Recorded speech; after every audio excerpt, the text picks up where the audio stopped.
Good evening everyone. This is my first vlog. Kung nakikita nyo, ito ay foreign currencies. Foreign currencies sa Europe. European foreign currencies. Okay?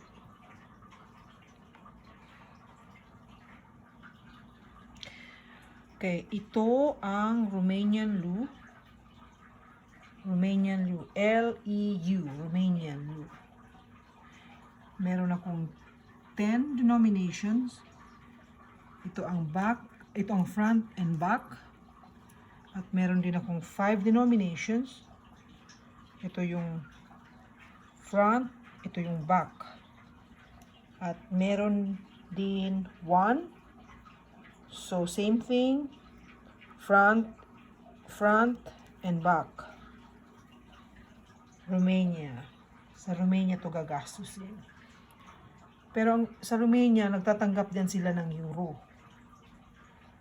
Pero ito talaga ang currency nila. Ito naman sa Hungary. Tawag dito is Hungarian forint. So, meron akong 2,000 denomination. Ito yung front at ito yung back. Ito naman ang 500 denomination, front and back. Ito ang sterling pounds. Meron akong 5 pounds, Scotland.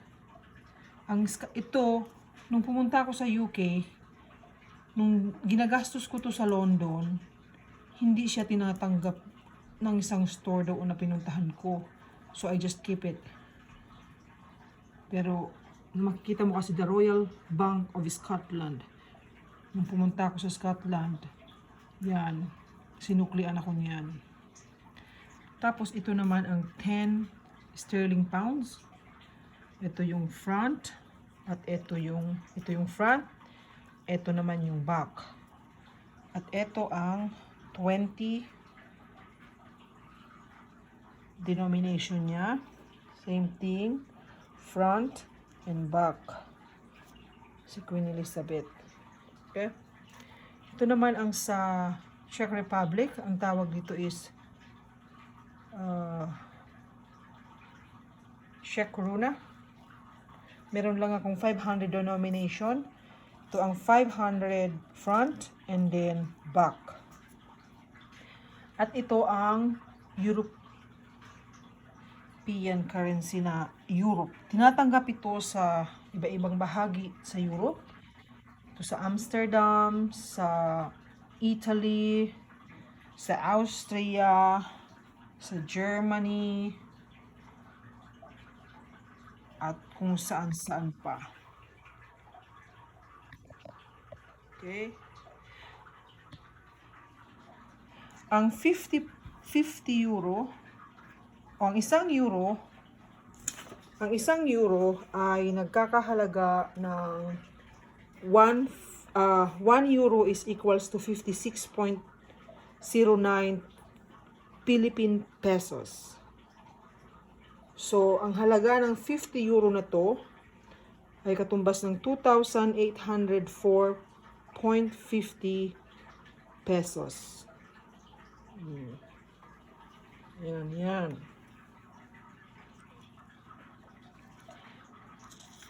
Ito naman, ang 20 euro. Okay. Ito ay katumbas ng 1,120.80 Philippine pesos. At itong koruna sa Czech Republic, yan, ang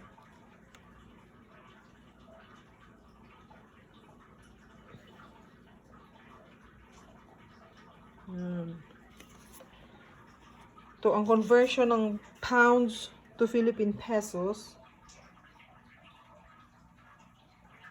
is 1 pound is 66.17 pesos. So, itong 20 pounds na to is 1,323.40. At itong 10 pounds, ang katumbas nito ay 661.70 pesos.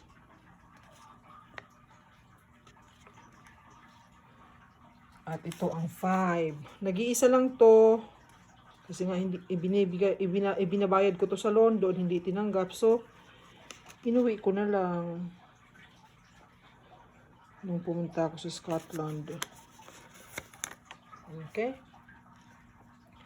Ito pala, nakalimutan kong sabihin, ang conversion nito, 1 corona, share corona is 2.23 pesos. So, isa nito is 2.23. Okay. Ito ang Hungarian forint. Meron akong 500 denomination. Ang isang forint ay nagkakahalaga ng 0.17 cents sa Philippine peso. Sa Philippine pesos, no? Okay. Ayan.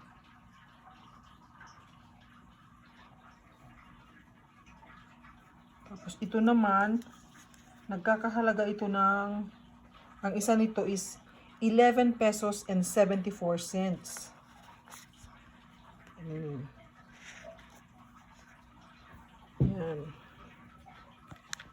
Ayan ang aking koleksyon. Nagagastusin sa mga susunod na araw ng aking paglalakbay.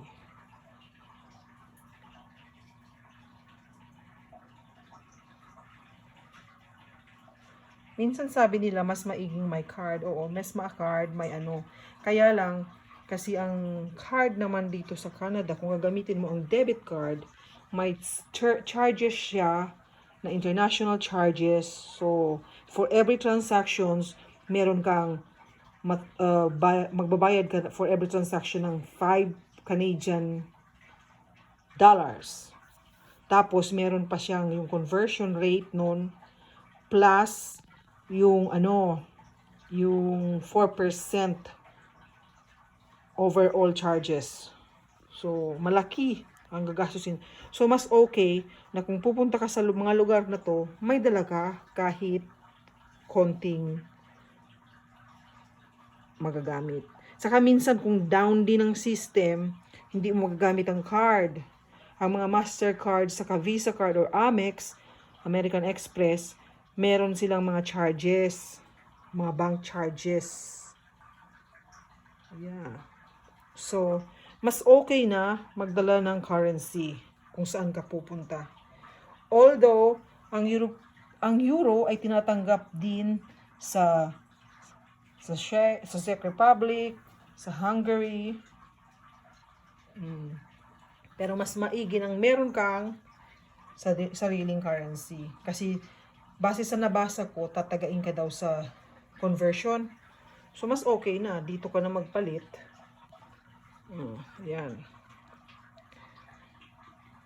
Tama na siguro yan for my baon. Hindi ko naman siguro ito maaubos. Pero ito, for sure, hindi ko ito magagastos. Kasi wala pa akong balak pumunta sa Romania. Maybe soon, you never know, next year, makapunta ako doon. Pero this year, ito ay magagastos ko. Pati yan. Yan. Iyan, hindi ko yan magagastos na 5 pounds na yan. Kasi nga, hindi siya tinatanggap sa London. Ewan ko, baka sa ibang store tanggapin. Pero doon talaga sa, hindi siya tinanggap. Tsaka ito.